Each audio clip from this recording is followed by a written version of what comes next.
felt super crazy sometimes when you're moving stuff around, but I just kept getting better and better.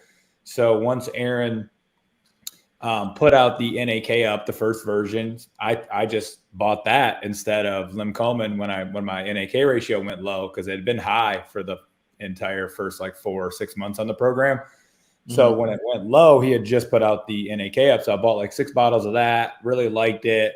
First formula was pretty basic, wasn't nothing special, but then he started sending me some other formulas he was thinking about. And I was like, yeah, these are like the type of supplements we need, like you need to put out. At that time, I wasn't even part of the company. I was like, yeah, these are what I would rather take, something like this. And then as me and Aaron kept like getting closer and just chatting all the time and, talking about random compounds and random stuff. He's one of the only people that I know that I can talk to like 20 hours a day about supplements, and he'll respond. Most people will be like, dude, fucking leave me alone. But Aaron's always like, I don't know. Let me do some research on it. So there's very few people that you can talk to about like supplements and mineral transporters and shit all day. So it kind of just grew naturally and sounded like they were going to do it either way. And, it's a lot of money to start. So it took a few of us. We're not rich. So we all kind of just threw in some money, and it just, it did better than we expected. And the results are speaking for themselves, I'd say. Yeah. I got the same feeling when I first talked to Aaron about minerals. I think Aaron knows more about minerals than any person I've ever talked to. Because for me, I'm always a little bit different. I'm a little bit different, like how I work. I'm kind of more intuitive, kind of big picture. So like for me, it's like I know I can just like kind of feel like when people are kind of speaking the truth. You know what I mean? And so for me, it's kind of a little bit of a different thing where when Aaron's talking about the minerals, I don't know what he's talking about. I just know that it's true. Does that make sense? I mean, you don't really have to know all of the science, really. It's good to know when you're formulating the supplements. As a practitioner, there's just a framework, and you're going to, dose people accordingly, and you could still be a great practitioner without being like reading research all day. Yeah. And not to bash on Intimate too much, a lot of practitioners still use Intimate. People still get good results with Intimate, but for me, it's pretty night and day. The difference between the results that people are getting with the supplements. So do you guys want to talk about dosaging? So I think a lot of people are asking about dosaging with Valence versus, let's get an overview. So how I'm approaching it is, it kind of depends, right, on the client, how skewed their NAK ratio is or whatever. But I am noticing that the Valence supplements are more powerful. Okay. So I am noticing that, so for specifically things like the NAK ratio, you do have to be careful because that ratio will flip faster using Valence. You know what I mean? So I think it's important just to, keep talking to your client, because if you have a feel for it, you can kind of guess when people's NAK ratio is flipped. One of the big signs is that people just like feel worse, right? They feel like irritable and stuff. Like for the most part, you should feel better on the program. Like if all of a sudden you're having wild swings, like that's kind of a sign that something is flipped. You know what I mean? But that's the biggest thing for me is just being more careful with the NAK ratio, because like the NAK up, for example, it will flip that ratio quite a bit faster than Limcomin. It is more powerful, especially if you're dosaging it the same. Like if you're doing like 222 NAK up or something, like it's going to flip that ratio quite a bit faster than Limcomin. So that's something you need to be aware of as a practitioner. How are you guys approaching the dosaging right now for things like NAK up and the slow ops? I would say are the two biggest, right, for dosaging. Even zinc, I'd say. But zinc too, right? You have to remember that we're only testing 3. Sometimes your client might not even come back to you for 4 months. So if something's more powerful, you have to basically start lower. So if someone would normally need like 6 Limcomin, I'm doing maybe 3, depending on their chart, 4 NAK ups a day, because they may not come back to you for 4 months. That's a long time with stronger supplements. Now, for someone like Aaron and I, who will do a test every 3 to 5 weeks or whenever we feel like it, we'll take 6 NAK ups or whatever, but I'm doing a test way more often. And so, I'm not as worried about it. And even the zinc, I haven't even thought about putting anyone on anything higher than 50 milligrams of zinc. I basically would never put anyone on 100 milligrams of Zinc Matrix Pro. It's just, there's no reason to. So 50 milligrams, that's only 2 tablets, right? Yeah. Right. Okay. I don't know what Aaron thinks, but that's kind of how I've been approaching it. Yeah, that's pretty much what I do. Yeah. Just because, even 25 milligrams, if you do that for, just kind of a trial period, 2 weeks or something, see how they do, maybe even a month. Because, I mean, if you're retesting in 3 months, then, there's really no reason to kind of start them off, very quickly, because right. It's so bioavailable that you could do 2 zincs for the last month, or the last 2 months, and you can see quite a bit of change on a retest. But when it comes to retesting, some people, they don't cut the hair correctly. The hair strand is too long, and you kind of have to gauge how fast your hair grows in the first place. And if you're cutting the hair too long, then some of the things we could miss, because let's say you're at a borderline of 2.7 or something, taking the average, but I mean, it could be lower than 2.5 after taking zinc. So you kind of have to make sure that you're cutting the hair right, not too long. Yeah. I think I would say with clients, there's kind of a limit how often you can retest them. Like 2 months is probably the cutoff for how quickly you can have people turn around, I would say. Yeah, I mean, I tell people with the Valence, and if you're trying to optimize, really 2 months is good.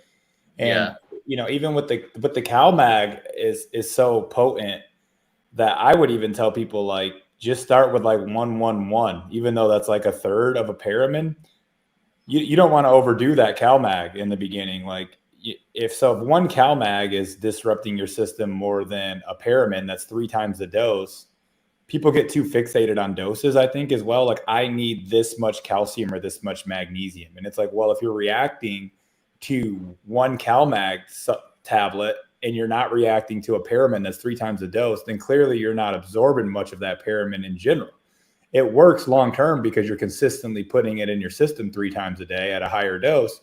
But I would rather do a lower dose of CalMag Fusion, whatever you can tolerate. Right. It's absorbed better, and then slowly work your way up over 3 to 4 months to where you can do the 2-2-2, or some people are even being brave and doing 3-3-3 to match the paramin dose. But I don't necessarily think there's any rush or kind of sprint to get there, because it is so potent. You're going to detox a lot of cadmium, which is rough, and you're going to get a lot of aluminum out of the way. So I just tell people, like, honestly, a lot of my clients didn't even get CalMag Fusion because it just sold to everybody everywhere so fast before I could even get test in.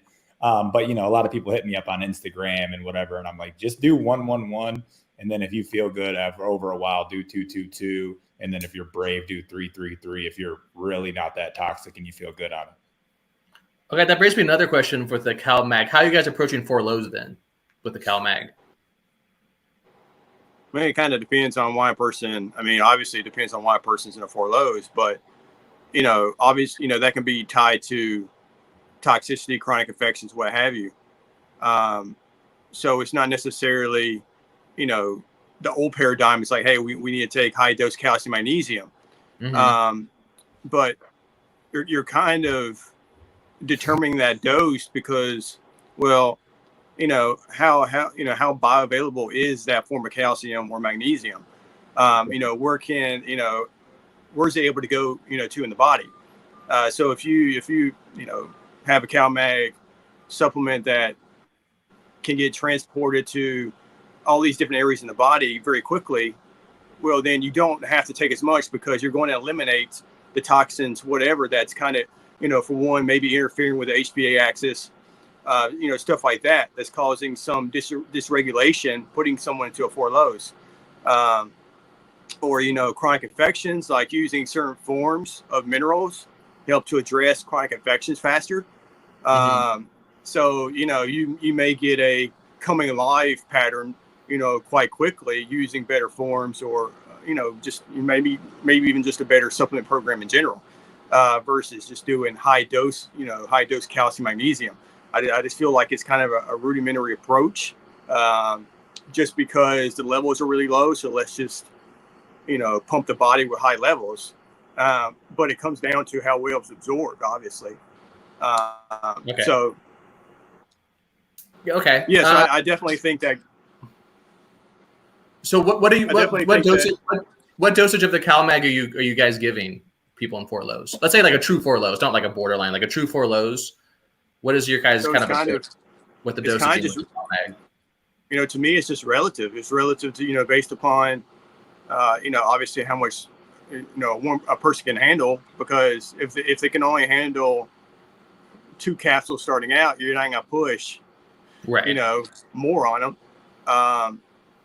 And you know, I think you know, definitely practitioners that have been in the game for quite some time, they have a hard time mentally under, you know, kind of changing the way they do it. Because if a client can only take 2 capsules, then, you know, I'm going to put them on Pyramid in order to meet that level, you know, that original amount. And granted, you know, I don't have a problem. There's really no problem with mixing at the end of the day. But, you know, it's like you don't stop the other just because you're having strong reactions just to 2 capsules. Because, you know, they both may even work together to, you know, help push someone out of a 4 lows even quicker. But both what? Versus, you know, but it just depends. Because when you say both, what are you referring to? The Pyramid and the CalMag Fusion. Oh, you think it's a good idea sometimes to take them together? You know, if I don't really see it as a problem, especially if it helps someone kind of, you know, helps them keep taking the CalMag Fusion instead of just throwing it away just because it's a low dose. Because, you know, some people have the mentality that, you know, if I can't take the full dose of matching CalMag Fusion to Pyramid, then I'm not gonna take the CalMag Fusion at all and just, you know, take the Pyramid. But you know, it's just the Pyramid is not that bioavailable in my opinion. And, you know, a lot of people are not even chewing it. They're not, you know, they're just swallowing it. And, you know, you're not producing enough hydrochloric acid or stomach acid to even break down that tablet well enough. That's why people are shitting out half a tablet of Pyramid. So it goes to show you that, you know, you're swallowing that pill whole. It's like you're not even utilizing that entire amount. So now it's delaying your ability to come out of a 4 lows. And CalMag Fusion, you take that right away, you're going to use it. You know, it's all that is bioavailable, especially at a high dose. You know, there's absorption, you know, analysis where, you know, it says that, you know, the lower the dose of something, you know, you absorb more of it. The body retains more of it. So, you know, going from it's like NAK up, that is one powerful supplement just because you have a low dose of all those minerals. You know, magnesium is, you know, 20 milligrams, you know, just taking one of those, you can actually absorb more magnesium from one of those, you know, one tablet versus taking 2 or 3 at the same time. So, you know, it's not just about amount or how many you're taking. You know, the low dose is very powerful because your body retains more of it. So I think CalMag Fusion just doing, you know, if I have someone at 4 lows and I put someone on, you know, 111 of CalMag Fusion, technically they can do that without Pyramid and still see, you know, in my opinion, great results because they're absorbing so much of it, they're retaining it. And so they can come out of 4 lows, even if they're not matching that, you know, 2,000 milligrams of calcium or et cetera. Interesting. What about you, Matt? How are you approaching 4 lows with the CalMag Fusion? Yeah, I've done a couple mixtures, like Aaron said, you know, with the Pyramid, just trying to, you know, we're all still trying to learn here, right? But I actually am starting to think that we really could probably just do the low dose of CalMag Fusion. Like we have to kind of get over the dosing. Because when it comes to 4 lows, obviously we know that they're harboring more toxicity, more parasites, more chronic infections. Well, what's addressing that is the CalMag Fusion super quickly, and that's why they don't feel well. So it's like, why not just get them on a dose they can tolerate, 2-3 caps a day, and then give them, you know, with the hair analysis app, you can do minimum and maximum dosages and kind of say, hey, I don't care if you just stay over here in the minimum and then here's like a maximum dose if you feel good in a month and a half or 2 months, but I don't care if you ever get there, you know, because it takes a long time to come out of 4 lows a lot of times anyways. But what's going to bring them out is getting rid of the parasites, getting rid of the, heavy metals, a lot of the aluminum, getting rid of, just any hidden chronic infection. And the doses themselves don't matter, because at the end of the day, if you're feeling one more than you're feeling the other, then you're not absorbing that much of the other, or you'd be dumping parasites and feeling sick on, 6 paramin a day. The dose is crazy higher compared to 111 of a CalMag. It's just not as effective. And it's still going to bring people out of 4 lows faster if you're getting rid of the toxins and the parasites that are in the way, even at a lower dose, in my opinion. Mm-hmm. Yeah, I have been doing 333 with the CalMag Fusion, but I'm not very personally, or for people in 4 lows. Me personally. Oh yeah, me too. Yeah, but I don't feel the supplements that much. I can kind of. What's that? You're lucky. Me and Aaron got smoked. Yeah. I would say out of all of them, I can probably fill the NAK up the most, and the zinc, just because I can usually tell when my NAK ratio is high or low. Lewis is the same way. Back to that, I guess that's another good point I want to add on. So now, back to Aaron saying, the hydrochloric acid and the stomach not working as well. So now in 4 lows, we shouldn't just be focusing on CalMag Fusion. So now you have a better zinc supplement. You have a better, NAK up supplement. So when you're combining multiple valence supplements that are stronger in general, you're going to get out of 4 lows in a lower dose, just because everything is compounding on itself. And then once the bile flow comes out, you'll have better bile flow. So the dosing is going to have to go out of the window, at least our paradigm around that. And we're going to have to create a new valence dosing. We'll probably create some kind of PDF or, integrate it into some kind of practitioner training or something at some point. But bare minimum, we can't train everybody. So maybe we just create we'll create a PDF, I'm assuming, at after a year or 2 of getting a lot of data and feedback, because I think the dosing is going to go out of the window, because we're stacking a lot of stronger supplements all at once. It's not just CalMag's bringing you out of 4 lows. No, it's how much better is that zinc absorbed? How much better is that magnesium orotate? How much better is the whole food vitamin C? Let's see how that affects things. So it's going to be a lot of different compounds all at once, not just calcium and magnesium. Yeah, the new digestive aid too will help absorb the supplements better. Yeah, I think so. Yeah, if you review the analysis of how well lithium orotate is absorbed, someone can take, for example, an inferior form such as lithium carbonate, and it raises the lithium levels in the blood, right? But it doesn't actually increase brain levels of lithium. Right. So that's. You can transfer this over to, calcium orotate, magnesium orotate, zinc orotate, what have you. It's just not raising blood levels. It's getting transported to the brain, to the organs, very efficiently. So, there's a lot of research that we can steal from lithium orotate and, apply it to these other mineral orotates. It's phenomenal. Right. Okay, let's see. I can share my screen. Maybe you guys want to go through the supplements one by one? Sure. All right, let's see here. We'll just start at the top of the website, BioFlow. Yeah, I don't know if you want to go through all of them or the ones that are just going to be coming in, because we got a lot that won't be here for a while. Whatever you guys rather do. Would you rather just go the ones that are coming in? Yeah, we could probably do that and do another live when the other ones are coming in, probably, because there'll be a little bit. Okay, so which are the ones that are coming in?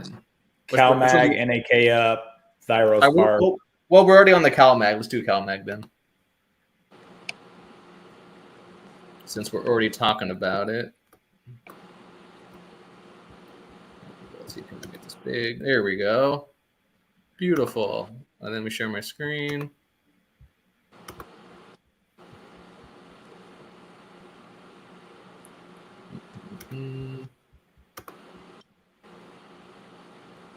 All right, you guys can see that? CalMag Fusion. You guys see it? New bottles are sexy, ain't they? So good looking. Yeah, they're classy. Oh, I like the old ones too. I like the white. Like the He-Man label, it's sexy. And, these bottles are going to look so good. Sexy. especially with the dark amber. I think the dark amber bottle is going to look really good with the shade of black that we have. Right. One thing to note, I guess, now that we're looking at this, is this whole time we've been talking about dosing. The first CalMag Fusion, we were kind of talking about that, which was a 2 capsule serving size. Now it's a 3 capsule. So you can even go lower than you could before, because now we switched the formula a little bit, so I had to go into 3 capsules. So the whole time we were talking, this whole podcast, that was based on a 2 capsule serving size. So 3 of these equal 1 paramin for calcium and magnesium dosaging, right? Not even. I mean, we lowered the dose because they're so strong. No, I mean, as far as just purely milligrams go. No, it's like maybe 2/3, if that. Yeah. So it's not. So 9 capsules of the new formula is 6 capsules of the old formula, because the serving sizes are different. So to get one, how many of these would you have to take to get the same of calcium, magnesium, and 1 paramin, milligram wise? Maybe 4 or 12. 5. 4 or 5? Well, 12 for the daily yeah. dose. I think. What's that? Something like that. Yeah, to match one. 4, right? Yeah. Yeah, so you'd have to take 12 a day to match with the new formula. So 4 of those equal 1 paramin? Yeah. But what's cool about it is, like, if it's so strong, you would rather be able to work your way up. So it's I kind of thought it was cooler, because some people were reacting a little bit to the 2 capsule serving size. So now it's even 3. So we're making it as easy as possible. We kind of had to do it, but you can really start low with it being this 3 capsule serving size. You can break them open, sprinkle them on food or in a smoothie or whatever. So yogurt. So I think it's easier to have more capsules per serving size, even though it's a little confusing in the beginning, just so people can start as low as they want. Yeah, I didn't realize it was that much different, because they're still quite big, but they're not that much smaller than a paramin. Yeah, there's a lot going on. It's just harder to combine. Matt knows this, but it's harder to combine all those forms together into 1 capsule. Right. Because, for example, the amount of ortic acid or et cetera that's, bound or attached to that mineral.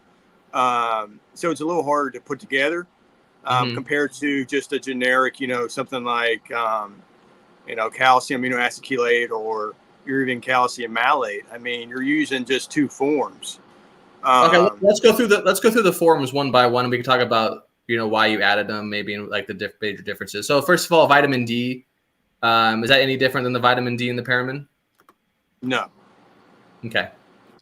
Let's see. So calcium. So I'm guessing it's a different calcium matrix than the paramin. Aspartate. So I was actually going to post about this the other day. Paramin uses calcium, or they're using amino acid chelates, or they're using calcium amino acid chelate in this case, combined with the malates. But when you're using amino acid chelates, this is technically, if someone is very healthy, their gut health is superb. They have an amazing microbiome. Their amino acid transporter systems working like it should. Yes, they could absorb quite a bit from an amino acid chelate, along with other forms of calcium. But a lot of people that come to HTMA, they're not in superb health. They're not at the peak of their health. So they need special transporters, mineral chelates or conjugates, in order to overcome the dysregulation that's happening in the gut. So it's like Dr. Paul Eck would explain that when someone goes into a very deep burnout, diet alone is not going to bring them completely out. Like, you can improve someone's health, you can make them feel a little bit better through diet changes, but you're not, someone is not absorbing, food alone is not nearly what it used to be, but at the same time, you're not absorbing as many nutrients from those, mineral rich foods as you think, because your gut health, you're so toxic, it's interfering. And with the calcium matrix that we have in there, it bypasses. Like, you don't have to have the best gut health to be able to absorb these nutrients. Nice. Okay, cool. Let's talk about the magnesium. So magnesium's one of the more. I would say magnesium more so than any other mineral lately. I've noticed, like, on Twitter and places too, has come in more into like the forefront. Like, a lot of people are really into magnesium maxing, as they say. So let's talk about the magnesium. Any of these? There's quite a few in here. Let's see: orotate, aspartate, Any of these, anything special about any of these that you want to talk about? These forms of magnesium. We can discuss, the form of magnesium that we added, which is magnesium aspartate. We added that because, for one, it continues the work of Dr. Hans Nieper, and he was a huge fan of aspartate, magnesium aspartate, potassium aspartate, especially for heart health. Right. And so, you combine magnesium aspartate with orotate, is phenomenal for heart health. Especially for how much energy is being produced in the heart. That's namely coming from the magnesium orotate. Magnesium orotate gets the heart functioning a lot better versus probably any other form of magnesium. Right. But magnesium aspartate started out to be the one form that Dr. Hans Nieper focused on, and then he went on to the orotates. But yeah, I think magnesium aspartate is phenomenal. Not a lot of companies use it. They're using things like malate, what have you. But I think that aspartic acid gets kind of a bad name sometimes because people see it as inflammatory or something. Because of aspartame.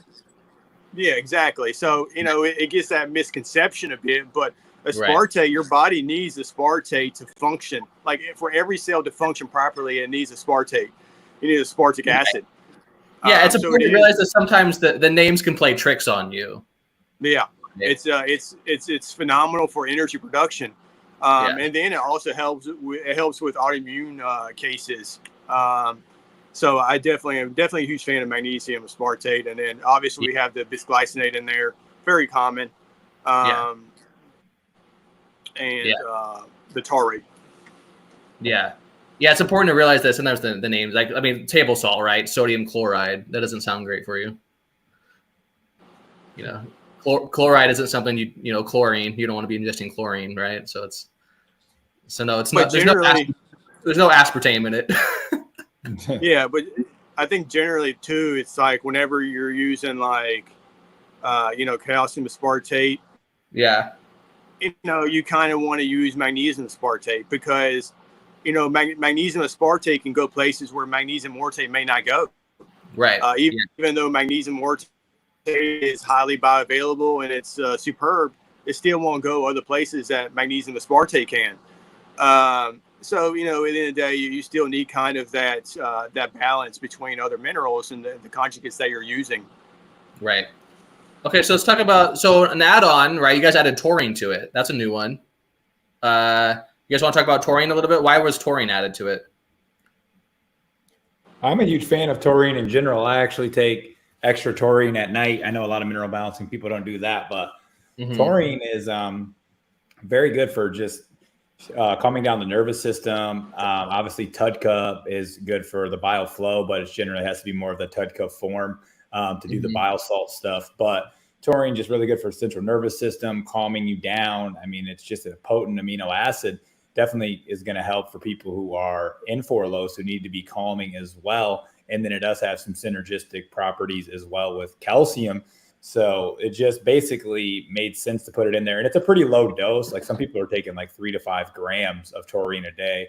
But there's only 160 milligrams per serving in here. So it's a lower dose, but I think it's definitely going to be calming for the nervous system and help people calm down quite a bit. I actually, if some people are going through a hard time on the program, I'll actually recommend a little extra taurine and glycine in the beginning sometimes outside of this supplement. It just helps to calm them down and helps a little bit of the detox pathways from the glycine. So those are two that I really like. So I was kind of happy that he added it to this. Yeah, and what's nice about it is that we give taurine to people in 4 lows. And what's nice about this supplement, right, is like we don't typically have to give more of it. We can just I would still give taurine on top. Would you? Because you're going to get like 1,500 milligrams of taurine in 4 lows, and this is only going to get you like 500. So I mean, maybe you could only do 2 capsules of taurine a day, but I would still add some extra taurine on top, or you could even still do the normal, just like 1-1-1 to keep it easy. But yeah, I think they still need a little bit of extra taurine in 4 lows, but this will help boost it up a little bit. Yeah, and, you know, taurine, you know, protects from pathogens in the gut, just because, you know, it helps the gut produce hydrogen sulfide. So, you know, a lot of people have gut issues, pathogens in there, and taurine. It's like, you know, you might react to taurine in the beginning in a certain way, but you know, you're killing off pathogens by, you know, increasing the amount of hydrogen sulfide you're producing. Right.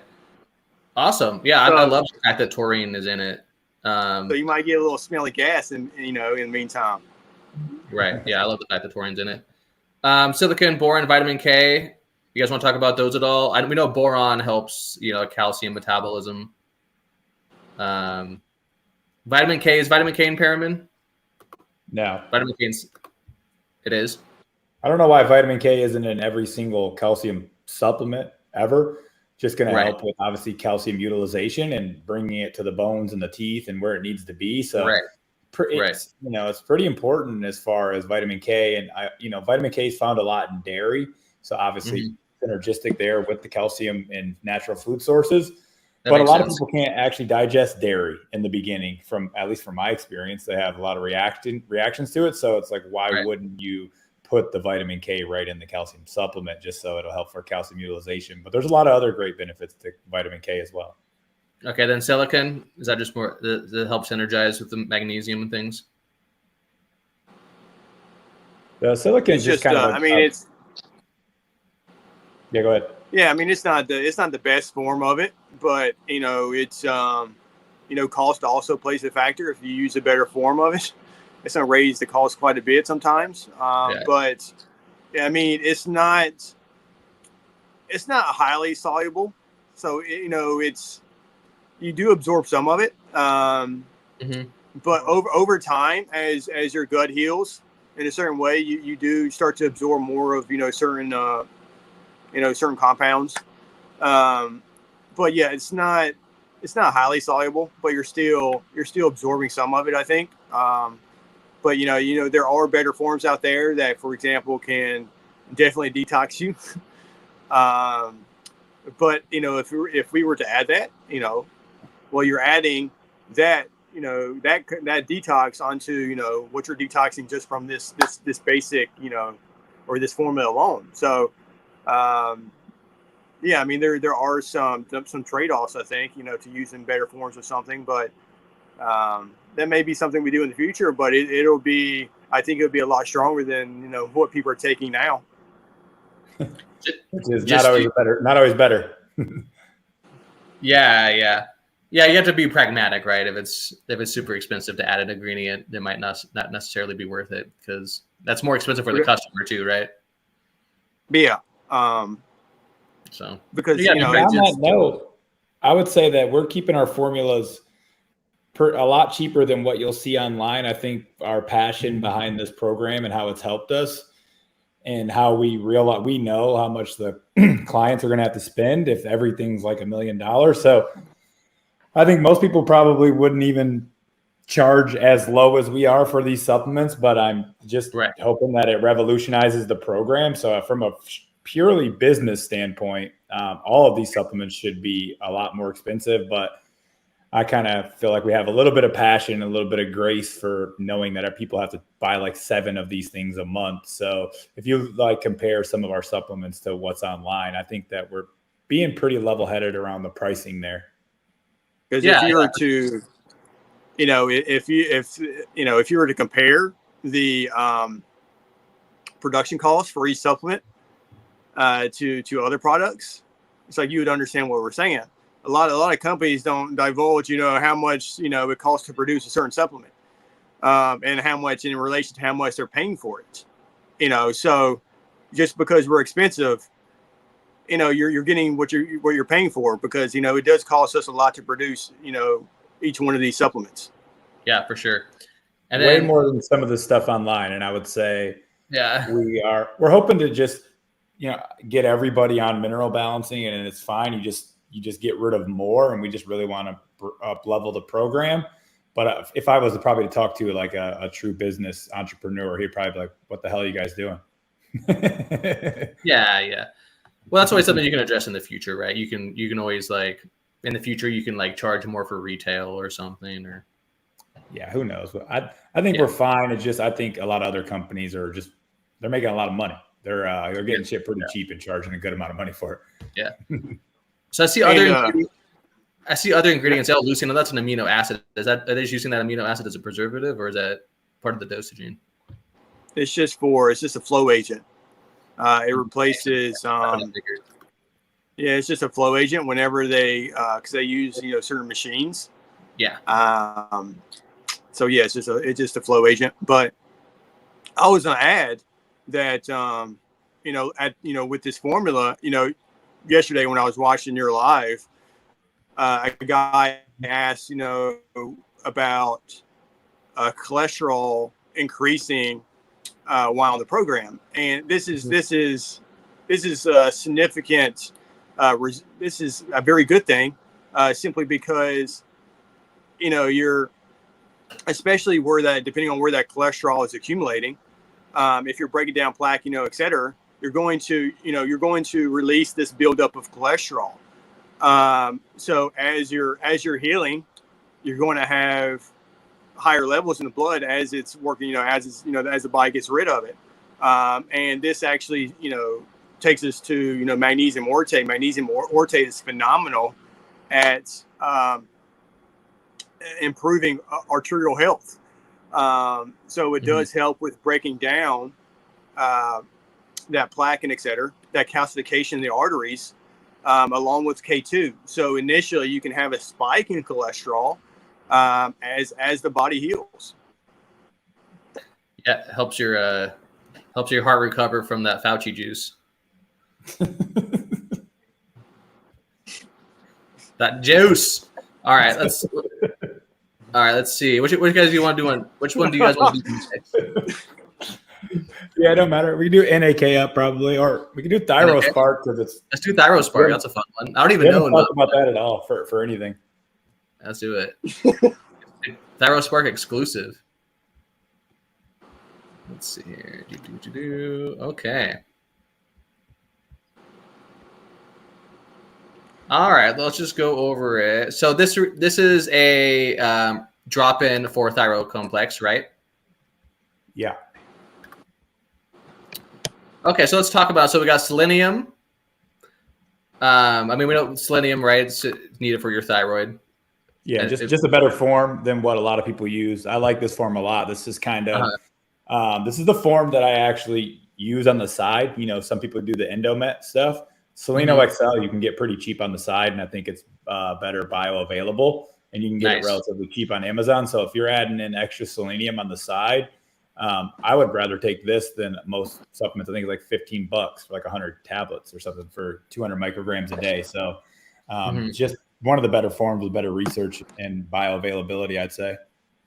Okay. Yeah, it definitely helps with increasing antioxidant enzymes better than other forms. Right. Yeah. Awesome, guys. And then we got black cumin seed powder. You guys want to talk about that? What does that do? Yeah, so this is kind of when it came to formulating this, obviously, I kind of looked at other supplements, what they were doing, and then applying that to whatever research I could find on the subject, and it's definitely oriented towards not only improving thyroid function health, but also calming down an inflammatory response. because for one, it kind of depends on why that inflammatory response is occurring. But, if you got a lot of infections, a lot of toxins, you want to calm down. You want to reduce certain pro-inflammatory cytokines. But it does help with calming down thyroid inflammation, and reducing Hashimoto's, autoimmune thyroiditis.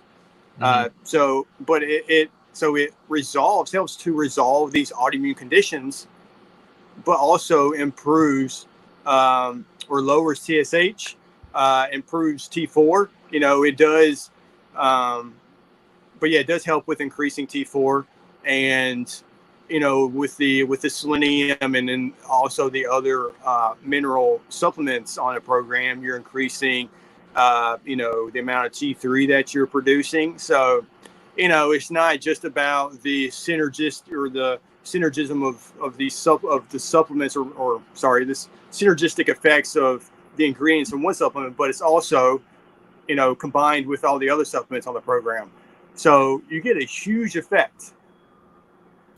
Yeah, black cumin seed's great, especially back to that cytokine and inflammatory issue.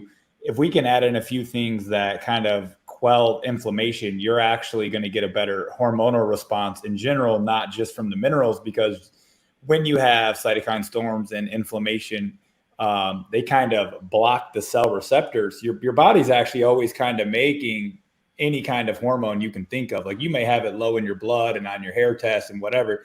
Your body's actually functioning, but then the problem is the inflammation is so ravenous, and it wraps around the cell membrane, so the actual hormone itself can't get into the cell receptor. So your body's producing the hormone, but then it's not getting the signal, right? There's a disconnect there because of specifically just the inflammation.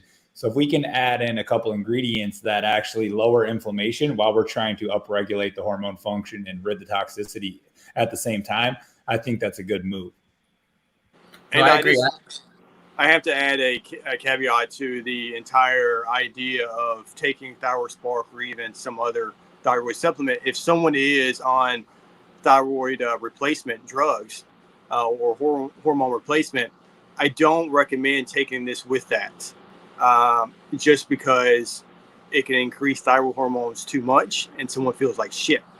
So they can feel worse because you don't want to produce too many of the thyroid hormones. So that is, that is left with, like, you can't tell a client to stop taking a drug. Obviously, that you have to leave that up to the doctor. But I don't recommend combining this with that, because this is quite potent at reducing inflammation and Hashimoto's autoimmune disease, but it can increase your thyroid hormone production significantly. So, yeah, it's not a good idea to combine both. I have combined them with people. I've had numerous clients on Synthroid, for example. I just kind of treat it like I'm taking them off antidepressants or something, and I'm just kind of replacing one with the other slowly.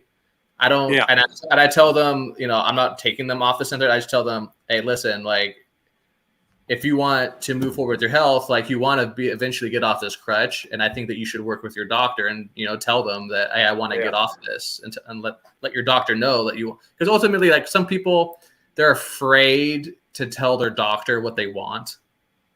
You know what I mean? And they're afraid to, like, have that dialogue with their doctor. But you have to remember, ultimately, your doctor works for you.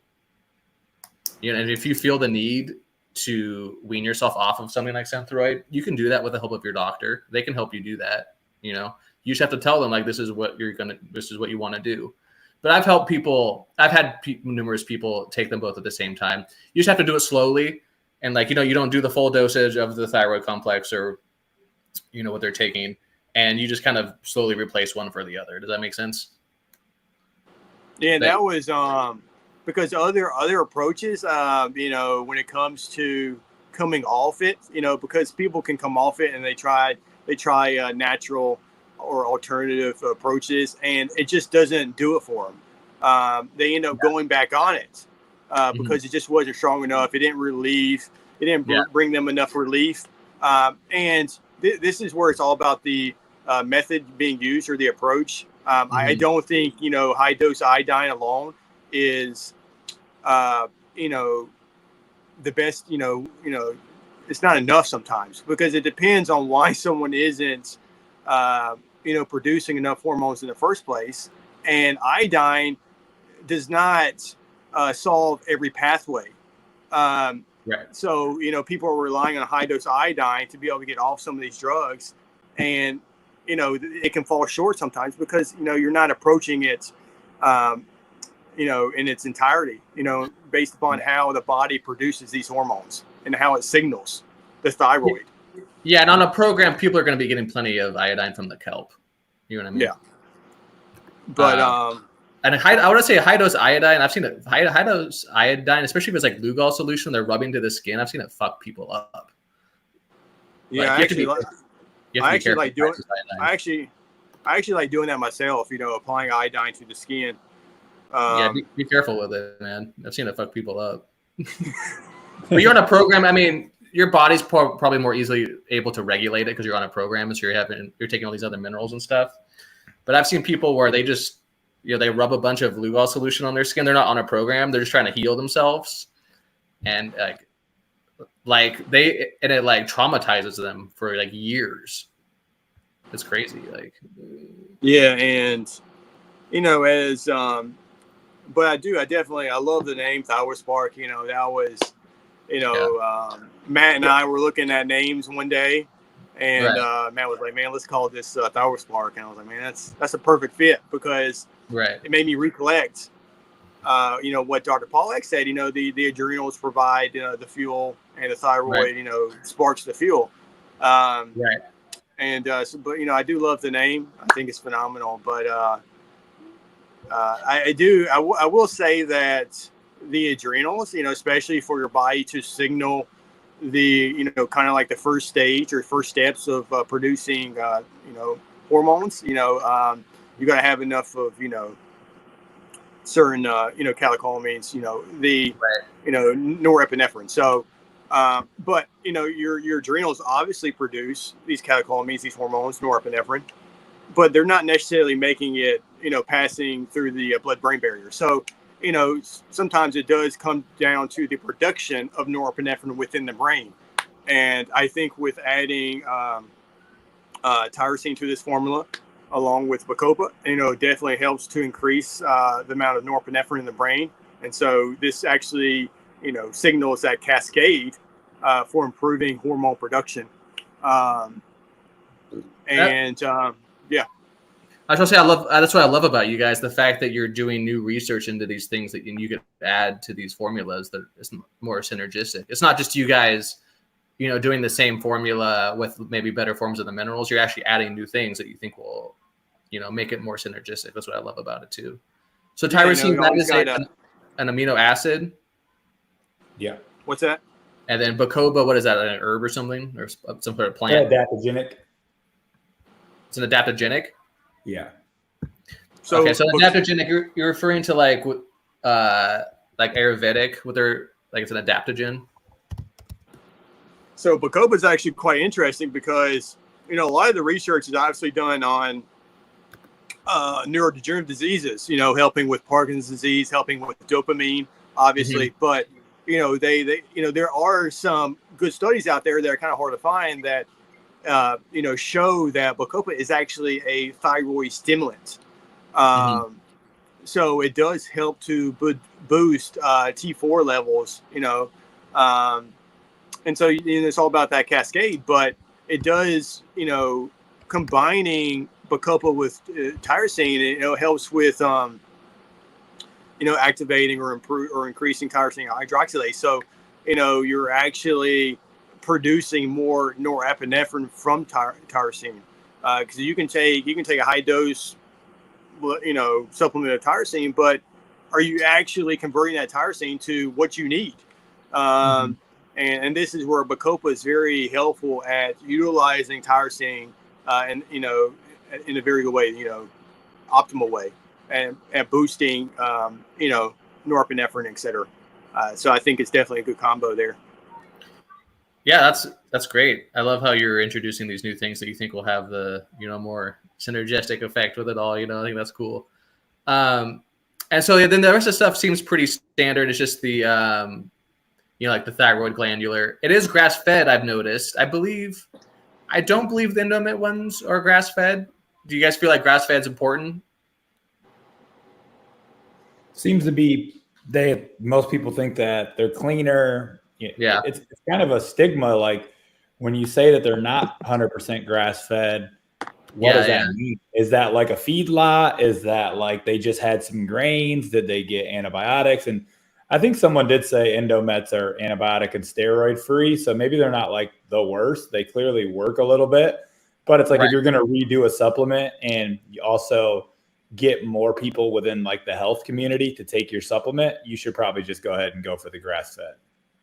Right. All right, cool. Yeah. And you gotta mention the inositol. That's a big big addition too. And that's reflected on based upon or reflected from a study using myo-inositol with selenium that helps to correct hypothyroidism or the combination thereof with Hashimoto's or even autoimmune thyroiditis. So it definitely, those two work together synergistic at improving how well your body is even using iodine. So when you combine that with a kelp supplement, you're going to have a stronger effect versus just taking kelp by itself. So that's what people have to understand, is that when you're taking this, you won't necessarily need as much kelp or iodine, because this supplement is improving your body's ability to use that iodine optimally. Because obviously at the end of the day, it's about how your body uses, the iodine. Because the body can use iodine and, so many different areas that, inositol definitely helps with the utilization of iodine in terms of producing thyroid hormones. Sounds good to me. All right. Well, that's exciting. And when will this be shipping? The same as all the CalMag Fusion and everything. So it's done. Oh, nice. So people, it's on pre-order already. Yeah, we've already sold quite a few. Have you tried it personally yet? No one has. Okay, we don't have it yet. No one has any yet, and I wouldn't be on this right now anyways, but it is, I think, going to be a good formula. And some people react to the kelp anyways, so it's best that you just dose that on the side, in my opinion, and just do what you can tolerate. And like Aaron said, you might need less anyways because of the formula itself, but also a lot of people, they can't handle there's a lot of kelp in Thyro complex. This is 900 milligrams. So it's like, it's quite a bit. So when you're taking 3 to 6 of those a day, you're really dosing up the iodine, and a lot of people can't tolerate that. So for me, I'd rather just work with them on the side and say, you can bump up the kelp if you feel good. No, I think that's a good point. I think it is a good idea to separate the kelp and the Thyro Spark, because kelp does cause us a lot of reactions in people. You wouldn't think so, right? I mean, kelp seems like a fairly straightforward supplement, but yeah, people would be surprised by I think it's potentially a reason some people get off the program, because you can't really opt out of the thyro complex if they're in that pattern. And the kelp is so high that even if you tell them to quit taking the kelp on the side, they're still getting so much in the 2 to 3 thyro complex capsules that they just don't like the program. So, as they balance out and they get detox a little bit, then they can probably bring in kelp maybe a test or two later and feel good on it. But in the beginning, I was very sensitive to kelp in the beginning. I kept taking it, but a lot of people don't want to push through that, and why force them to? No, I think that's separating the two. I think that's a good idea. Yeah, I think it just creates, people they just have too much immune dysregulation in the beginning. Because if someone comes to you with acute issues of something, most likely they're going to be very sensitive to it because they have so much dysregulation within the immune response. So your approach to their issue has to somewhat change. It has to change because they can't handle iodine, because iodine may promote that inflammatory response even more. Right. Okay. Which one do you guys want to do next? NAK up? Yeah, sure. 3.0? What? Yeah, we got to quit updating it. 4.0. We'll Yeah, update it in the future maybe, but I think we're finally good for now. It's a pretty good formula. Yeah. Yeah, we ain't. I'm looking So forward we to don't need to make it 3.5. stronger. Yeah, We like don't need to make it there's stronger. always ways to make it better, but then we Yeah. run out of stuff, and then it might even be too strong. So we just probably chill with these formulas we got for a bit. Yeah, you can do NAK up X, and it's just for Yeah, just unlimited. not for like have a disclaimer.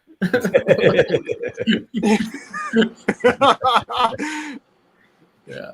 Okay, cool. So, how is this? What kind of adjustments have you learned, and have you made compared to the previous formula?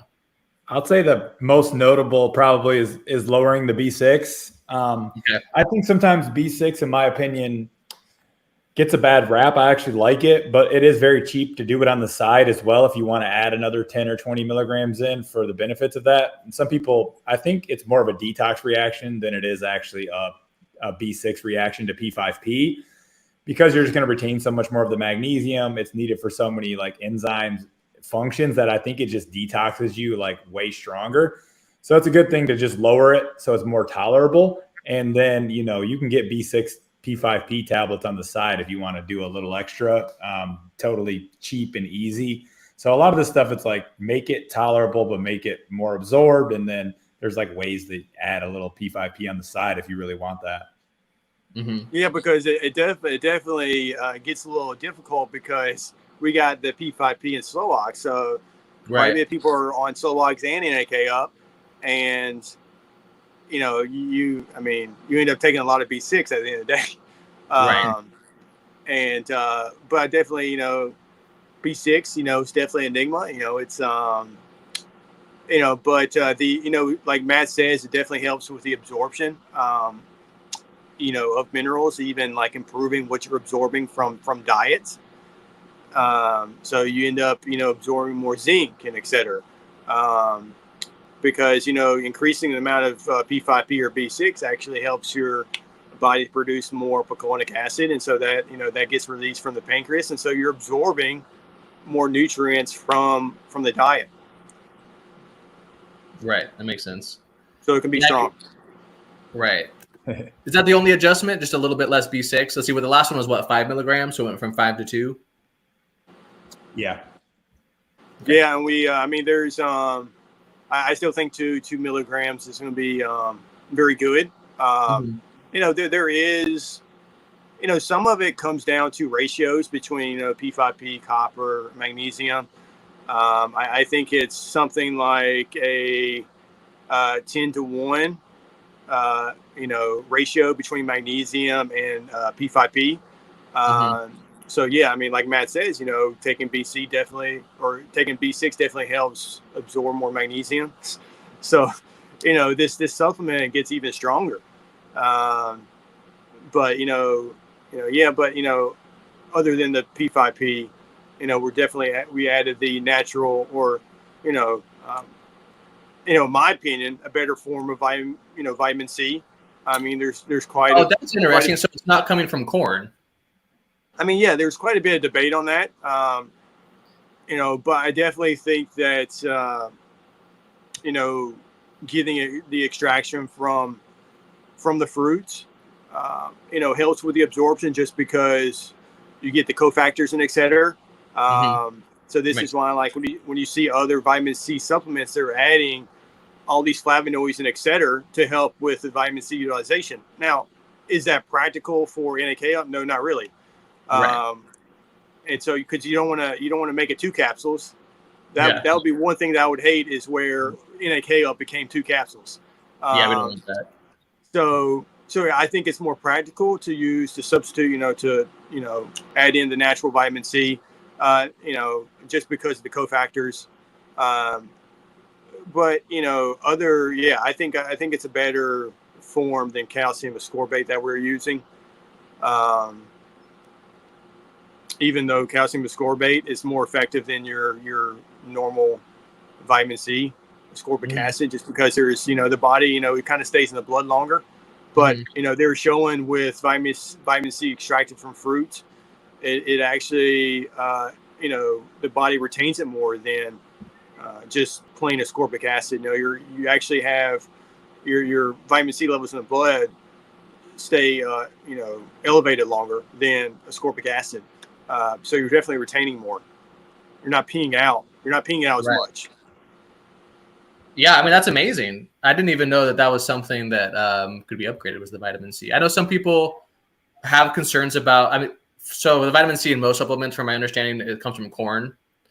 Some people complain that they have allergic reactions to the corn. I personally think most of that is probably detox. So I think it's a little bit overrated, the problems with it. But I think it's great. Like, you're taking care of people's concerns about it, right? Because a lot of people are looking for a vitamin C supplement without, not derived from corn. So I think that's fantastic. And like you said, having the, like the fruit essence, like the flavonoids or whatever, that helps, helps absorb the vitamin C. That's awesome.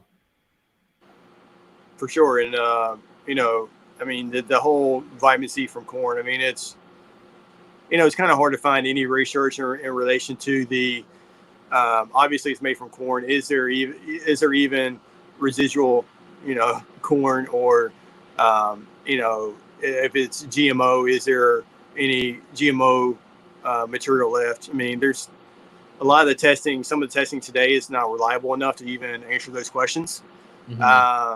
So a lot of the research, it's not really out there in terms of GMO, residual GMO.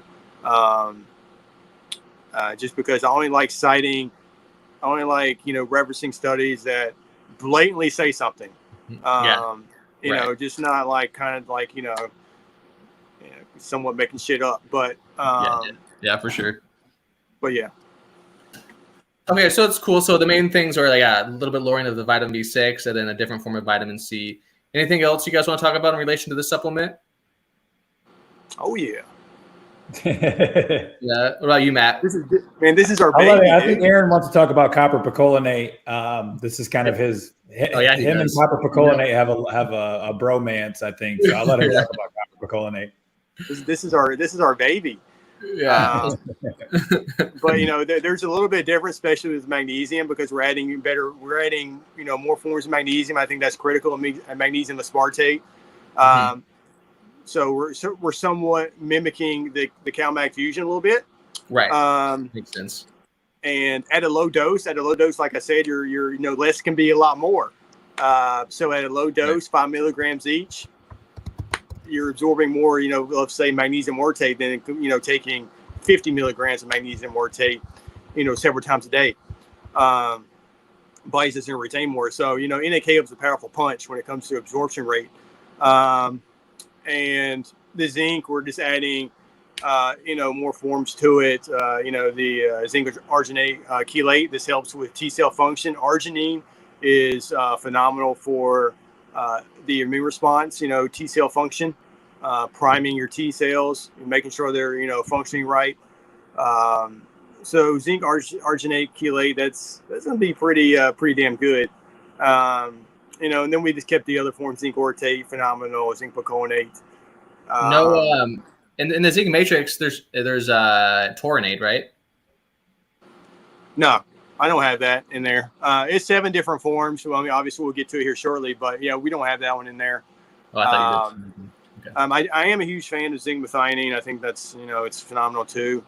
But whenever you're just, zinc methionine, I think we'll just get to the next thing here soon. But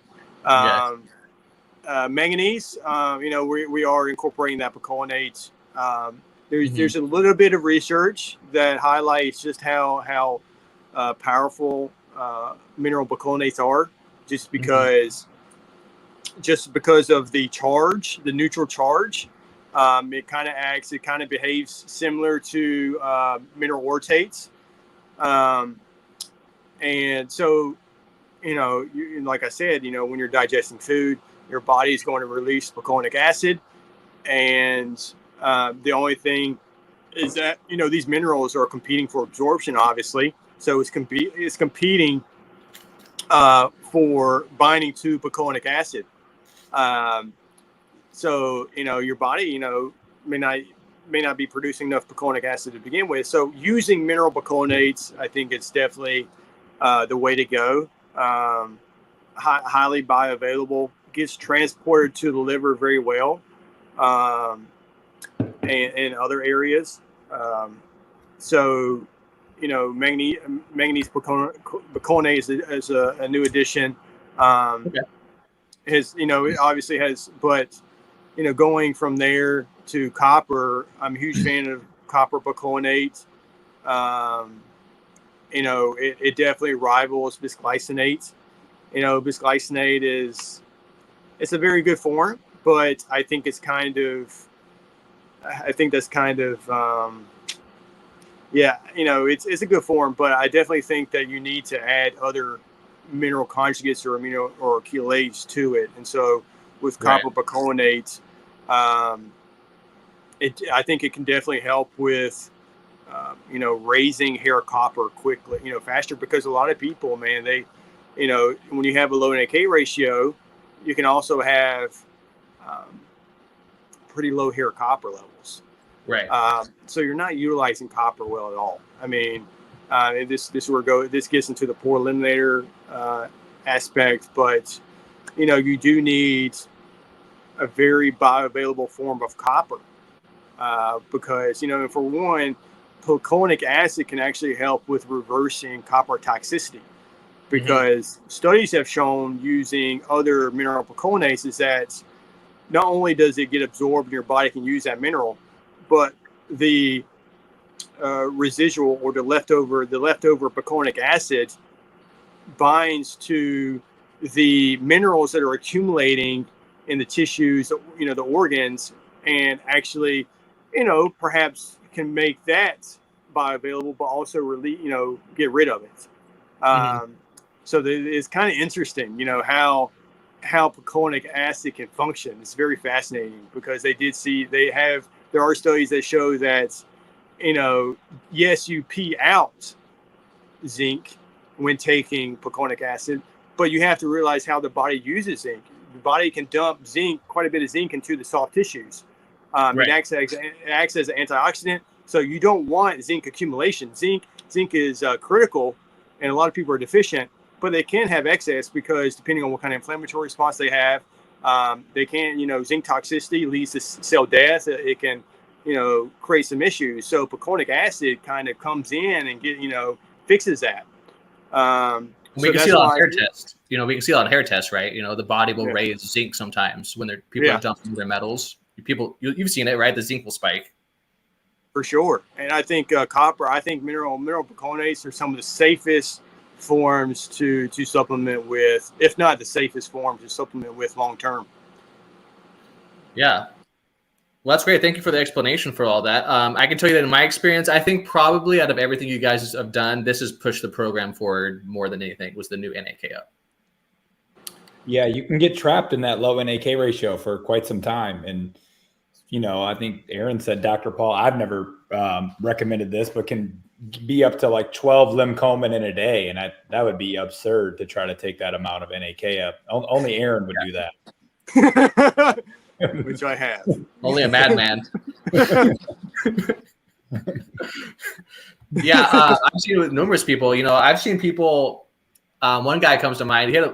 He's had a low NAK ratio the whole time on a program, and then all of a sudden he was taking NAK up, and it was the highest his ratio's ever been. Yeah, I think Aaron, was stuck there for the entire time he was in fast oxidation. He never needed to use zinc. He was just on limcomin forever. And I think he said he'd done like 12 limcomins for a while, just trying to raise it. And then about 6 months on NAK up, he finally flipped his ratio after all the, a decade on the program, really. And so that just goes to show you. And that was even the first version of NAK up where we were using like a smaller manufacturer, where it was like, we really only switched to the P5P, and the other ones were kind of basic. There was like zinc picolinate in it. I still have some in the cupboard. They worked better than limcomin, simply off of just switching to P5P, which helped to increase the absorption of everything. But now we have, the whole food vitamin C, all the different forms of minerals. So I think this is going to be potent. And that's, back to that dosing where it's like, if your client's not coming to you for 3 months, 4 months, you don't need to do, 5, 6 NAK ups, just, do 3, maybe 4, depending on the ratio, and let it just slowly build over time, because you're going to flip that ratio too fast at a max dose, and they're going to feel awful and jump off the program, or they're going to have to do a retest early and spend more money. So you have to be a little conscious around them paying you for a test and a consultation and things like that. So lower is always better, especially if they're just starting a program, and then just kind of build upon that. Yeah, I think it's great. And that, like I said, NAK up, in my opinion, is the most powerful upgrade you guys have done. Part of it's not necessarily because of there's anything special. Like, you guys have upgraded all of them, but it's just because most people have a low NAK ratio, and that's one of the most common patterns for people to be stuck in. You know what I mean? And limb coming for a lot of people is just not doing it. And so, people are seeing drastic differences on the NAK up. I definitely think certain mineral, especially I think mineral bicarbonate, within this new version using copper bicarbonate, detoxing a certain heavy metal while having a low NAK ratio, and still having a low NAK ratio during that detox, or post, it makes it harder. And because when you're releasing a certain heavy metal, it can change. It can change several things. It can throw off your neurotransmitters, what have you. And I think that using certain mineral conjugates, mineral bicarbonates, it kind of helps to stabilize that, prevent that from happening.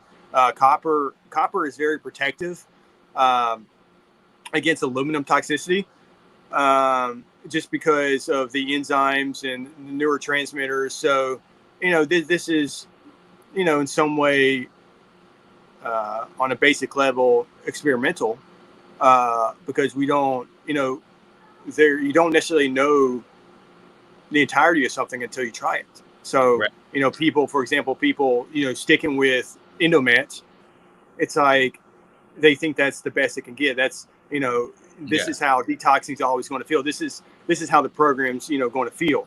Right. They can do it for 5+ years and have a mentality. It's like this can't get any better. I can't feel better. I'm already feeling pretty good, etc. But in their hair test, I mean, it's not completely balanced yet. I mean, you still have low NAK ratio. You still have all these other things that you can work on, and this is where, it could potentially be a lot better. And I do think that using mineral bicarbonates, I think, on a basic level, you could have a supplement with just mineral bicarbonates and it will do better than, Lepcomin, in my opinion. Yeah, it seems to be most powerful in my experience for people that have a chronic low NAK ratio. Like, especially people that have been on the program and they've just never had a high NAK ratio. They're just stuck. Or a lot of people, like in your experience, where they're in fast oxidation with a low NAK ratio. Just for people that are stuck in that, it's much more powerful in getting them out of that stuck, that stuck position. Because it's always kind of it feels like a losing battle when you're fast. It just kind of depends. Some people can actually feel pretty good and fast, even though they have low calcium magnesium levels. Right. Depending on their NAK ratio, but other factors play a role because they have an infection. So it's kind of like, it feels like a losing battle when you get constantly getting retested and your calcium magnesium levels are still low and you're still fast. Right. I mean, that feels defeating. Right. All right. You guys want to talk about slow ox next? We can. It's going to not be in for a little while though. So if you want to wait till the next video, it's up to you. Okay, cool. Any other ones you guys want to talk about for now? The only one left is zinc. It's pretty straightforward. We already had 5 forms in the first one. Right. We added a couple more. I think zinc's pretty potent. Like I said earlier, you really only need 25 to 50 milligrams. And if someone's even really high, I still start them on like 25 milligrams and then slowly tell them maybe they can go up to 50 over time. Especially when they have the high NAK ratio right off the jump, you have to realize they most likely have some kind of autoimmune or, serious inflammatory issue going on where the zinc can kind of make them feel a lot worse in the beginning and feel shitty. So I kind of, start them with the 25 milligrams, then bump them up to 50 over time. So yeah, we just added a couple things in here, but it's pretty awesome zinc supplement. There's only like one other brand on the market, in my opinion, that's using a lot of forms of zinc like this. And I think the forms we're using are a little bit better, but yeah, man, it's pretty straightforward. Just 7 forms of zinc. Yeah, I think, when first starting this, at the beginning, Matt was, when he came on board, Matt was like, we need to have carnosine. That's the one I was thinking of. Carnosine. That's the one. Yeah. Okay. But like I was saying, awesome. Yeah. But yeah, I was saying, let's do the zinc supplement like the in my opinion, NAK Up and Zinc will move the needle on the program with CalMag too. Obviously, those are like some of those basics are like super fundamental. And there was a point where the CalMag Fusion was just like $1 bajillion we didn't have. So I was like, well, let's just do the zinc supplement, a little bit cheaper, and everyone's on it. And I think getting that higher bioavailability of the zinc, since everybody's so zinc deficient via the NAK Up and the zinc, are going to change the program. And then when we can afford the CalMag, we definitely want to do that. And if we just had Slowox, NAK Up, zinc, and CalMag, the program will be completely different just from those 4 basics alone. Right. No, I agree. Yeah, so awesome. I mean, some forms were added: the zinc aspartate, the zinc arginates. Those 2 were added. Mm-hmm. And then the zinc methionine, it changed. So it's zinc methionine, it's not zinc methionine sulfate. So you don't have that sulfate added. That can be a little more gentle for certain people, depending on how they process sulfate. But yeah, I think it's gonna be it's definitely the strongest zinc supplement I've ever taken. Mm-hmm. Dude, I love, like, whenever I have a high NAK ratio, I love taking it because the brain effect that I get from it is phenomenal. Zinc when you have a high NAK ratio and then you take that first zinc, it feels so good. That zinc carnosine, man, I was only on the zinc supplement for a really short time, and then I've been back in a low NAK ratio for maybe like 4 or 5 months in fast oxidation. But I noticed within like a couple weeks, like I think it was a zinc carnosine or something, like the fact that I could just like smell things better and taste things better. It was like almost instantly.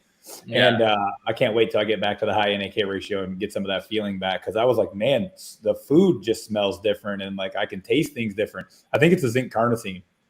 Yeah. That stuff is good. It's like a real life limitless pill. Only if you got a high NAK ratio. Yeah. Okay, cool. So you guys want to answer some questions? Yeah, what we got? Let's see here. I'm gonna stop sharing. Let's see if we're back. Are we back to full screen? There we go. All right, let's go to the YouTube first. Oh, really? You guys are asking about when they're going to be shipped out? Come on, we need better questions than this. All right, when is CalMag and Zinc going to be shipped out? That's the first question. Everything's being shipped over to fulfillment. So, we didn't really know exactly how this was all going to work because it's new. Generally, I would just get the products here, and then one time Aaron was here with me, I could just get them to my house, hand pack them in one day, drop them off to the post office. Now, with fulfillment, they have an intake process for a new company. They have to scan everything in the system. So it's going to take an extra maybe week or so than like what we expected. But overall, it's going to be a better experience for everybody because, if I was out of town for 3 days or camping, like I couldn't ship anything out, or I had to ship some to Aaron and then he had to ship them out while I was gone. And, so that like the whole, like I was just stuck here kind of thing. Or if I left, they were just kind of like screwed. They wouldn't get any product for, how many ever days I was gone. So everything's going to be better. It should be faster. International orders, they told us, should be there in like 4 to 8 business days. And then they're even adding like an expedited option. So I don't know if we'll have the expedited option right in the beginning, but it is something that we'll definitely look into. So if clients really want their supplements even faster over in Europe or wherever, I think Australia and, New Zealand and stuff, they said it did take more like 10 to 12 days, which makes a little bit more sense. It's all the way across the world, but that's still really not that long for supplements to get to you when you're over there. So the whole process is going to be smoother, cleaner, shipped faster. If we grow, they have fulfillment centers on the West Coast and the East Coast. And so it'll be like faster all around than everything just coming from Tampa over here. So it's going to be good. So it's kind of growing pains, but yeah, it's all being shipped to them now, but then they do have an intake process. So, maybe a week and a half or something, everything will be shipped out, I would think. All right, cool. Another question from Bob. Will CalMag and Zinc Matrix help me get out of 4 lows quicker? Yes. Yes. Start low, like we talked about, and then just, keep working out. Right. But yeah, the CalMag and Zinc Matrix should definitely help you get out of 4 lows quicker. You're killing it. Congrats. How did Paul Eck come to the conclusion of the ideal mineral ratios? You want to answer that? There was a lot. I think it went back to Albrecht. I just bought a few of his books. I haven't dug into them yet. So there's some soil science research involved. Then there's also the metabolic typing that he introduced, where you need different nutrients, whether you're in fast oxidation or slow oxidation. And then we have to realize he did hundreds of thousands of hair tests. So then he tweaked everything over time. So it's a process of, doing things and gathering data and getting client intake forms and then tweaking, like we have kind of already been doing here in the beginning of Valence. And then there is some direct soil science, like a lot of the plants and stuff in nature need a lot of the same nutrients in the same ratios that, other life does and that we do. So I'm kind of excited to dig into some of those Albrecht books that I just bought. And there's one on like calcium, one on it's like all about agriculture, but I think he took a lot of direct mineral ratios and concepts from that. Interesting. Yeah, I didn't know about that Albrecht. So Albrecht was what? Just he was a soil researcher and what? Yeah, soil science. I'll grab a book here. So he's got that on speed dial. So I just got these in. I haven't dug into them yet, but like this is where some of Albrecht, soil fertility and animal health. What year was it written? Foundational concepts, and then he's got like an entire one on calcium. So he took a lot of work from there, and Clark talks about this stuff a lot. I think he's dug into a couple of these books. So it goes back a long time. But then the metabolic typing, I think that was like Dr. Watson or Watts, something like that, and he kind of stole some of the metabolic types that he was using, like realizing like certain people needed certain nutrients in different diets. And then he kind of figured out how he figured this out. I don't know. He's a damn genius, is how to figure out what metabolic type you're even in, like how you're in fast oxidation on a hair test or slow oxidation on a hair test is kind of wild. However, he figured that out. But then once he figured that out, I think it, moved the needle for everybody. Yeah. Also 4 lows. That's those 3 are the bigs. Yeah, fast ox, slow ox, and then. Yeah, I tell people all the time when they're in 4 lows, I'm like, I don't know if any other program actually knows how to supplement you out of 4 lows. Like yes, that's the doctor, or they're giving you thyroid this or doing whatever testing they're doing, like that you might be able to move the needle if you're in slow ox or fast ox, but I don't think any other program knows how to get you out of 4 lows. Right. And that's one reason why hair mineral analysis is becoming more popular, right? Is because more and more people are in 4 lows and they don't know how to get out. They're not getting, good answers.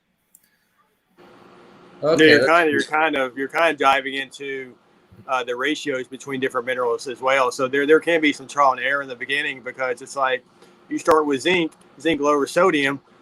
So if you put too much zinc in Limpcomin or NAK up, then you're not going to get the same effect, because it may not work as fast. So you kind of have that relationship or that ratio between minerals as stimulating sodium, or even, but a different, I think with NAK up, adding that P5P, if you use a more bioavailable form so your body can use it better, it can actually lower cortisol.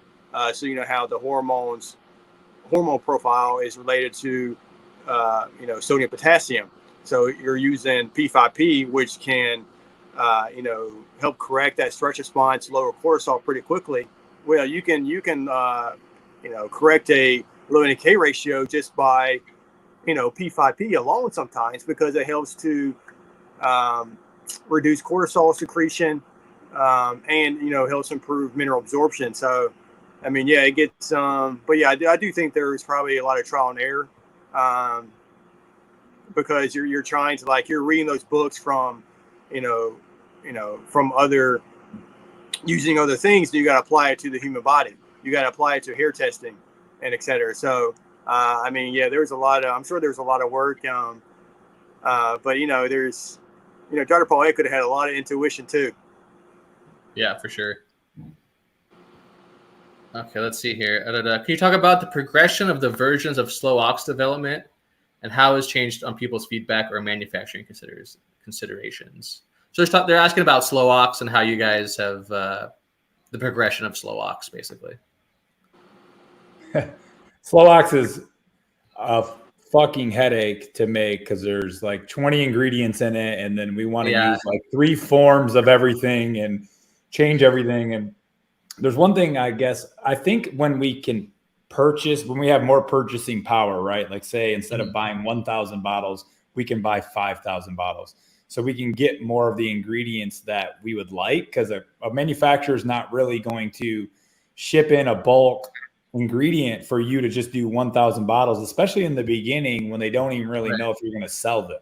So we did, so that's good. But so we can't get every little thing that we want. So we had to change it a little bit. And then obviously you go back and forth with the batch sheet. So sending a batch sheet for zinc that's really straightforward with 7 forms of zinc on it, they're like, yeah, we can do it. Cool. Signs off. We go back and forth on the slow ox, like try to use some kind of cool, unique magnesium. And then a month later, they're like, hey, we can only use that magnesium in this dose. So that's still like, it just like keeps putting things behind. So now we had to kind of boil it down, take a step back and go, listen, we can make this supplement better in the future. Maybe when we have more purchasing power, when we have more money to have some in stock and do a new formula. So we had to kind of get the basics of what we could basically get in the moment and what we can get consistently, because that makes the most sense. Like, what can we keep in stock over time? Because already the formula is better than Megapan. So that is kind of where we're at with slow ox. We tried to, get what we can get consistently. So we're hoping that from now moving forward, the formula will just be that. And then when we want to change it in the future, we'll try to make sure we have some in stock and be able to afford a new formula, because there are some things that we could do better. But, if we can't get it, then it's basically pointless. So we've been back and forth forever. That was one of the first supplements we actually put back the oil, because we were running out of it. We put the down payment on it forever ago. It should have already been here, basically. It was the first supplement we tried to do. But since the batch sheet kept going back and forth between us and the manufacturer, it's like it's not even coming for maybe another month or two. So that one's a little bit more of a headache. And it was kind of, not to say we did anything wrong. We were trying to make a really good, unique formula of a multivitamin. But when you're trying to use some of these really new forms or forms that are harder to find and things like that, it goes back and forth between you and the manufacturer, and it slows everything down. So we're trying to just keep it consistent and keep what we can get in for the near future. And then if we can get some more purchasing power, maybe we'll update the formula over time. Yeah, cool. And then when you get closer to when it's going to ship out, we can do another live stream. Okay, cool. Let's see. What is a good substitute for Megapan while waiting for slow ox? Just use Megapan. That's what I say. Yeah, just use I Megapan. think a lot of other multivitamins have better forms, but what I try to tell my clients is specifically a lot of them don't have the minerals in there, for one. They're just it's just a B vitamin complex.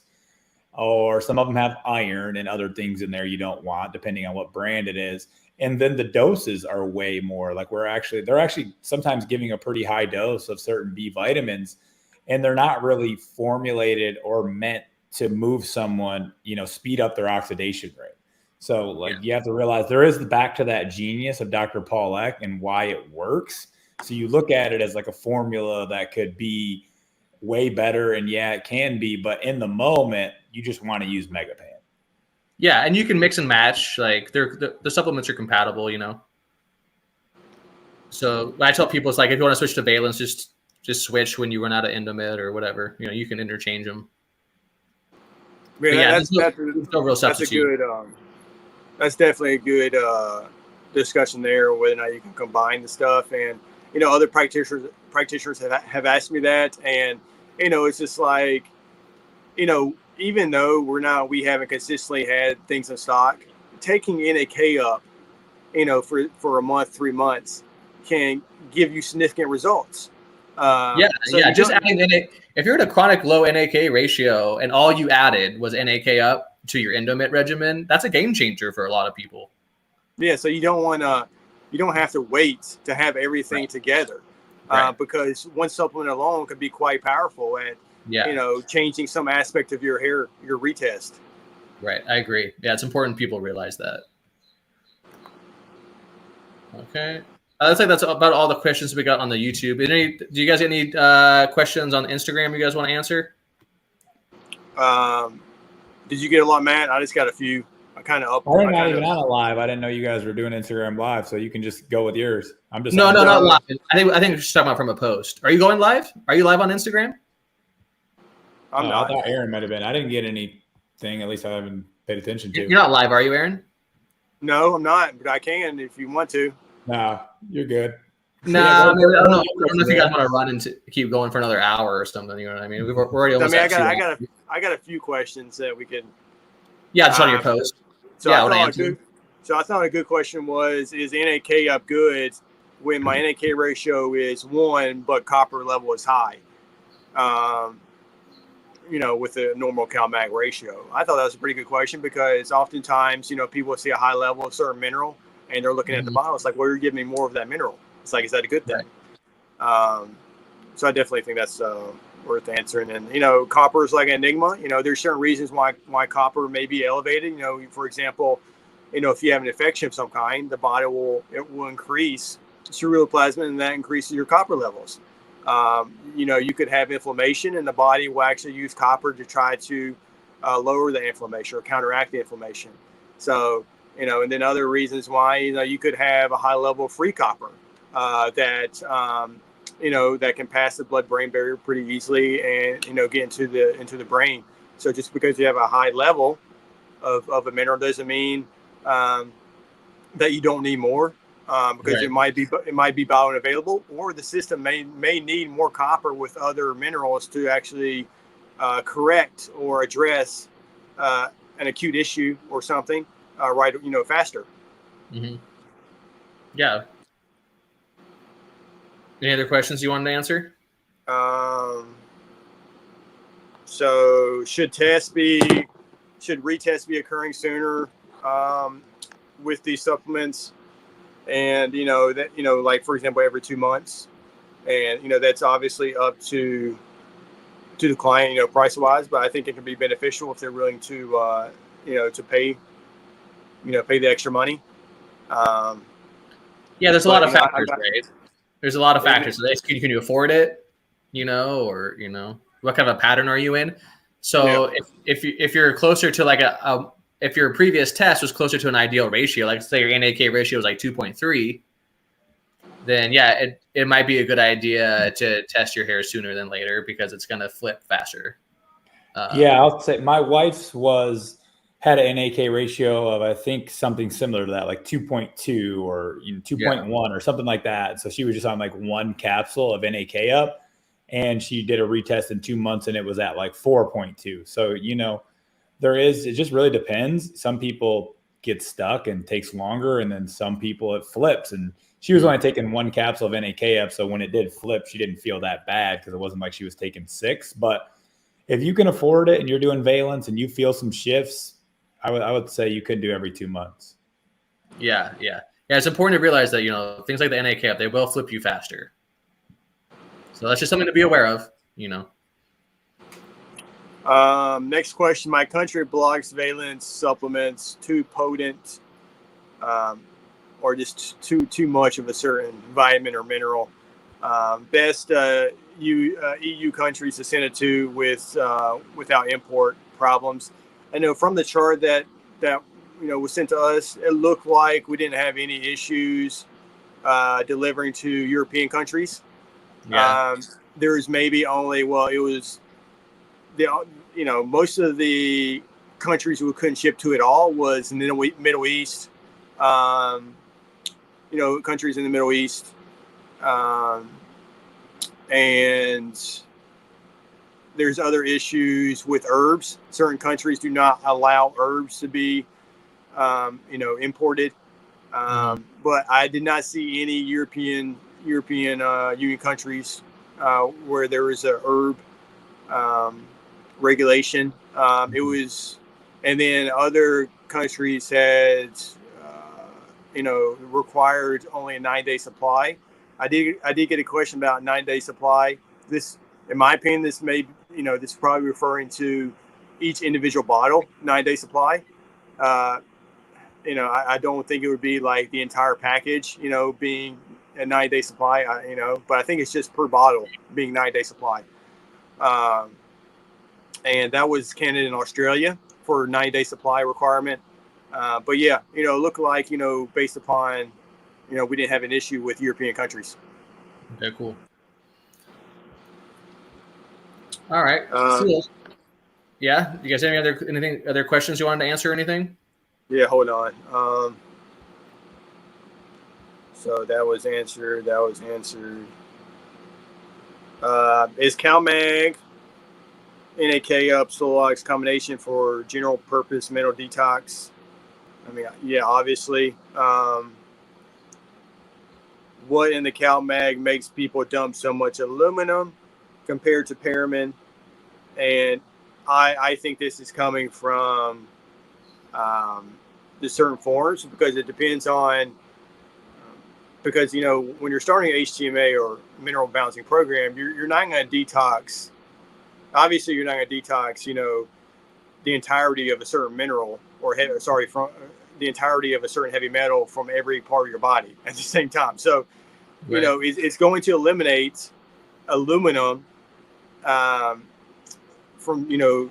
certain parts of the body sooner than others. So with calcium mortate, it penetrates the bones, very quickly, and so it'll counteract that aluminum faster than other forms of calcium, because you're using calcium malates or a calcium amino acid chelate. Calcium malate, it can increase calcium levels in the blood, but just because you do that doesn't mean that it's being transported to the bones.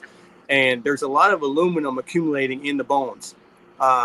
So, this is where the research, behind Dr. Hans Nieper, he was able to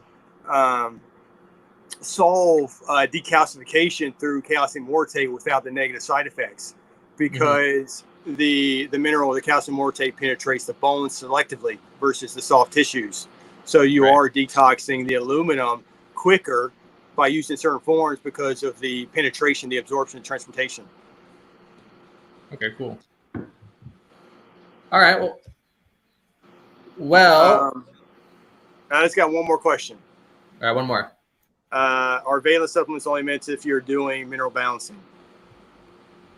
No, you can take them outside of mineral balancing. You have to be more careful with them. And so what you can do is, you can look up the free program on Dr. Wilson's website, and you can just mimic that with Valence supplements. So just taking like maybe 1 zinc. Although I would say most people have a low NAK ratio, but you're pretty safe, I guess, with 1 zinc. It's difficult, because I think now that once you know the program, it's kind of hard to tell someone, oh yeah, just take zinc, because people come to me and they already have a low NAK ratio and they're taking, 25, 50 milligrams of zinc. And I'm like, well, that's probably half the reason you're tired.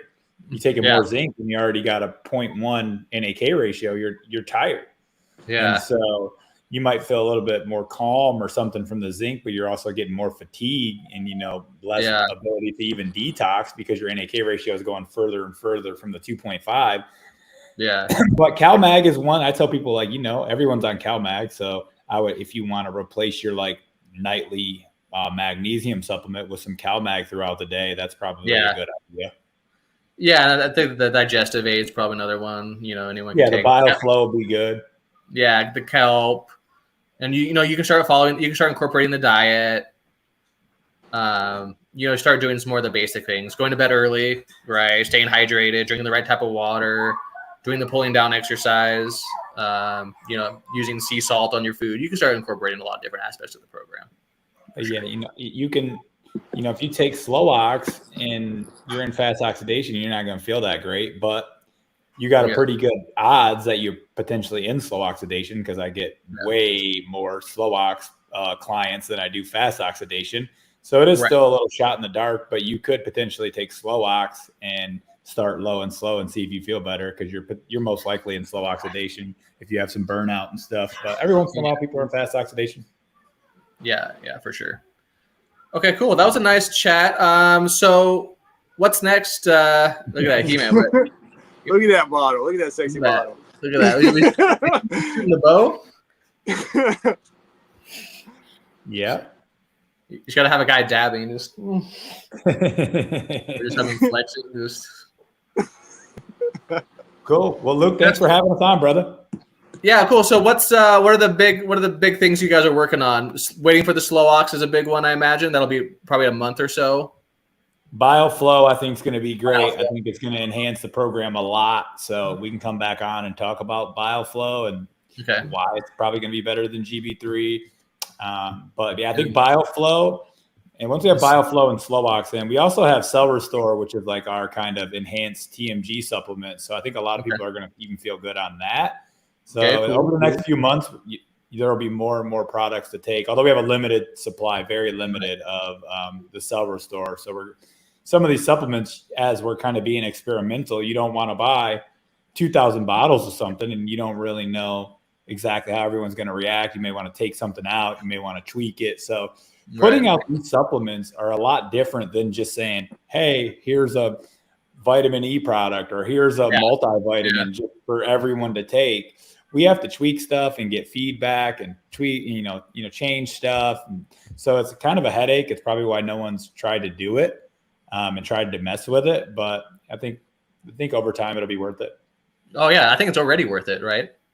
I think it's already worth it. I think that's proven itself already. And I'm excited to see what you guys keep releasing. And it's exciting times. And then we'll do it again, and we'll give people notice next time, like a week ahead of time, and we can schedule it out where people can come up with their questions ahead of time and stuff. All right, dope. All right, cool, man. All right, talk to you guys later. Talk to you later. Appreciate it. All right, bye, everyone.